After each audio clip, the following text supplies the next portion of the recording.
मैं जब वहां से चला तो हम समझ ही नहीं पाए कि महाकुंभ की ऐसी व्यापक व्यवस्था हो सकती है।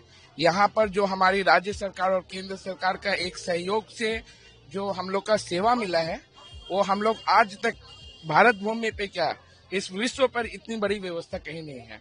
दूसरी बड़ी बात है कि हर पग पे प्रशासन की पूरी व्यवस्था है।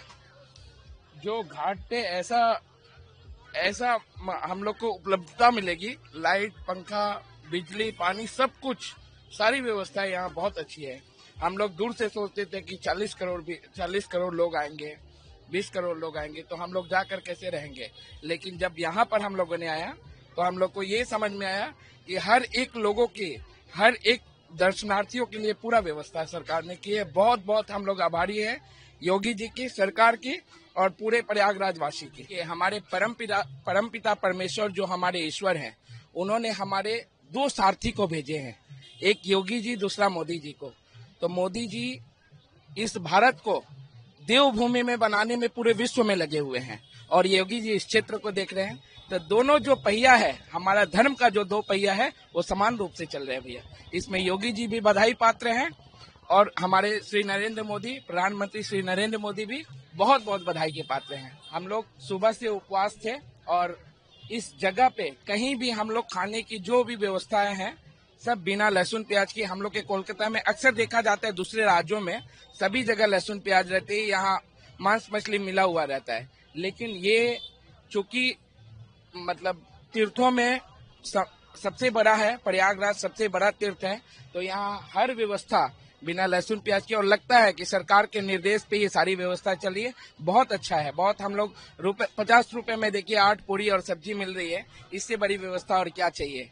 इस जगह में तो लोग दूसरे स्थलों पर लूटने के चक्कर में रहते हैं, लेकिन यहाँ प्रशासन के गाइडलाइन में सारा काम हो रहा है। हमारा जो फूड स्टॉल है, फूड कोर्ट है, जो हमारा ऑलरेडी सिविल लाइन में माता जी की रसोई के नाम से रेस्टोरेंट है, जो कि हमने मदर्स डे के दिन ओपन किया था, सारी माताओं को ध्यान में रखते हुए, उनके प्यार को देखते हुए।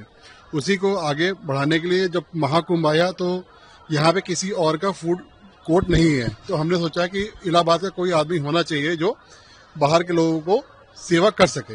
इस भाव से हमने इसको लिया है। ये बहुत प्रशंसनीय है, मतलब सरकार द्वारा जो ये कदम उठाया गया बहुत ही अच्छा है, क्योंकि ये पहली बार हुआ है प्रयागराज में कि सरकार ने इस तरह का कदम दिया। इससे सहूलियत बहुत, आदमी को कंपटीशन होने की वजह से और वैरायटीज ऑफ फूड मिल रहा है। हर तरह के लोग होते हैं, किसी को बच्चे भी आते हैं, महाकुंभ में बुजुर्ग भी आते हैं, तो फूड कोर्ट में आपको वैरायटीज ऑफ फूड मिल जाते हैं। तो ये बहुत अच्छा कदम उठाया सरकार ने। सरकार द्वारा जो इंतजाम किए हैं वो बेस्ट लेवल पे किए गए हैं। एक उदाहरण बता रहा हूँ, जैसे हमारे घर में मेहमान आते हैं तो हम उसका ध्यान रखने के लिए हमारे से भी कमियां होती हैं, वो कमियों का दरकिनार करके अगर सरकार का प्रयास देखा जाए, जो सरकार ने कार्य किया है वो सराहनीय है, उस पर कोई भी दो राय नहीं है। सरकार ने जो कार्य किया बहुत ही सराहनीय किया। हमारा जो सिविल लाइन में रेस्टोरेंट उसकी कीमत बल्कि ज्यादा है। यहाँ पे हम लोगों ने अस्थायी बनाया, लेकिन तब भी हम लोगों ने देखते हुए बनाया गया है।